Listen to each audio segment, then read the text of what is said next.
Hu Tao is here, and I love her. Chances are, if you clicked on this video, you'll love her too. I mean, what's not to love? But I digress. Because today we'll be showcasing Dragon's Bane on Hu Tao to see how good it is. To do so, we'll be comparing it with Deathmatch, the best 4-star weapon for her. I know it's not a free-to-play weapon, but it is a weapon that doesn't require any form of RNG to obtain. You could be a whale and technically never get a specific 4-star weapon, but you can 100% have the Deathmatch if you wanted to. Here are the artifacts used on my Hu Tao. I'm using 2-piece witch and broken pieces.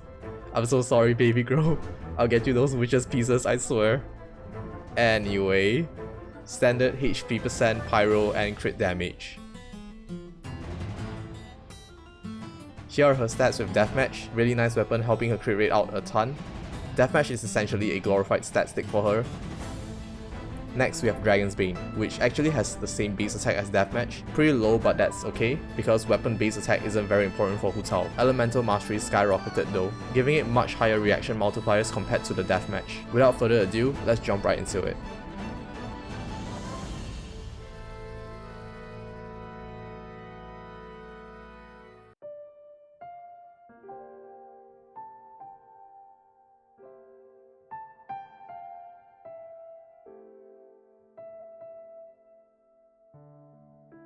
Well, in terms of the biggest numbers seen, of course Dragon's Bane came out ahead, but only because it's very hard to quantify crit rate.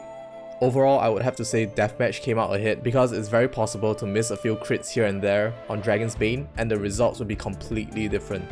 With that being said, Dragon's Bane does get so much better with refinements, while Deathmatch adds very minimal value with refinements. Both my weapons are at R1 for the sake of this video though. Next, I want to test Dragon's Bane with xingqiu. The reason I'm doing this is because I want to see who actually procs vaporize in a Hu Tao xingqiu comp. With how fast Hu Tao attacks, with how low her internal cooldowns are for pyro applications, or so I've heard. This could make or break how good Dragon's Bane is. If xingqiu procs most of the vaporize, it'll definitely be better to just run a standard weapon like Deathmatch or Black Cliff. These are the stats on my xingqiu. He's on pretty ghetto gear. I swear he's good. There's just so much to build in this game. MiHoYo, please give us more resin. But to make up for his shitty artifacts, he is at C6 though, so it will skew the results a little bit. But the main focus isn't on xingqiu's damage, it's to test out if Hu Tao will be the one proccing vaporize for that fat juicy vaporize damage.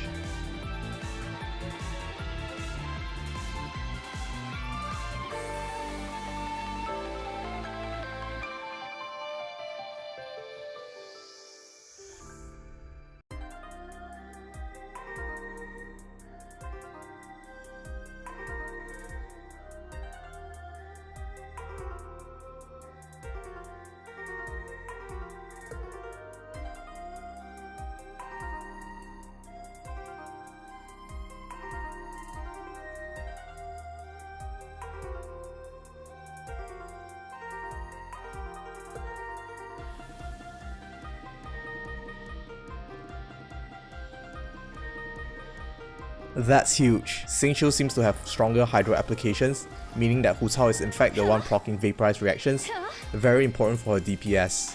I noticed that Hu Tao procs vaporize every 3 hits, even with how low her internal cooldowns are. I was kinda hoping it would be even lower, but it's still pretty good. Overall, I think, if you have an R5 Dragon's Bane, definitely a good weapon, but it is a little niche, in the sense that you can only run her with xingqiu or perhaps Mona if you're using Dragon's Bane. Probably best in a double Geo plus xingqiu comp. Actual free-to-play weapons seem very hard to come by for her, and seeing as she does like to use her charge attacks, White Tassel seems to have gone down a tier, sadly. So I think Dragon's Bane is probably the next best quote-unquote free-to-play weapon for her, or maybe Black Cliff, but it's not in the shop right now. You might have to wait a little bit for that. Well, that's it for the video. Make sure to hit that like and subscribe button if you enjoyed. I'll be making more Genshin Impact related videos in the future, so stay tuned. See you guys next time.